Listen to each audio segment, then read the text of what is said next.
August 8, 2008 విజయమునకు రహస్యములు. రాజు క్రోధము మరణదూత, జ్ఞాని అయిన వాడు ఆ క్రోధమును శాంతిపరచును. సామెతల గ్రంథము 16 బలమైన శక్తిగల దేవుడు తన ప్రజల మధ్య నివసించగలడు. మనుష్య కుమారుడు యేసుక్రీస్తు ఈ లోకమునకు వచ్చి ఈ సత్యమును సులభంగా గ్రహించినట్లు చేశాను. ఆయన మన మధ్యను మనలోనూ నివసించుచున్నాడు. కనుక మనము ఇరుకులో పడినప్పుడు మన ప్రశ్నలన్నింటికీ ఆయన ఉత్తరమిచ్చును. మన ఎదుట ఏదైనా ప్రశ్న ఉంచబడినప్పుడు మన అవసరతను బట్టి సరి అయిన సమయంలో ప్రభువే జవాబిచ్చును. తనకు కలిగిన కలభావము వివరించని ఎడల బబులోను రాజులందరూ చంపబడవలెనని రాజు ఆజ్ఞయై ఉండెనని దానియేలు గ్రంథము 2:12 వ్రాయబడి ఉన్నది.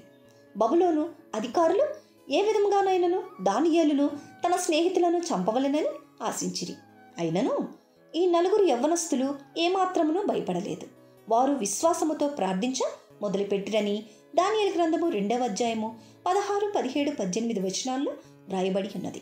ఆ 4 కలిసి ప్రార్థించినప్పటికీ కలభావమును దేవుడు దానియేలుకే బయలుపరచెను. కానీ 4 ఏక మనస్సుతో ప్రార్థించిరి.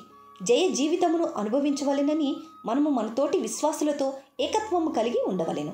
ఇక్కడ దానియేలు, షడ్రకు, మెషకు, అబేద్నెగో అనువారు ఒకే ఆత్మ ఐక్యత కలిగిన వారు.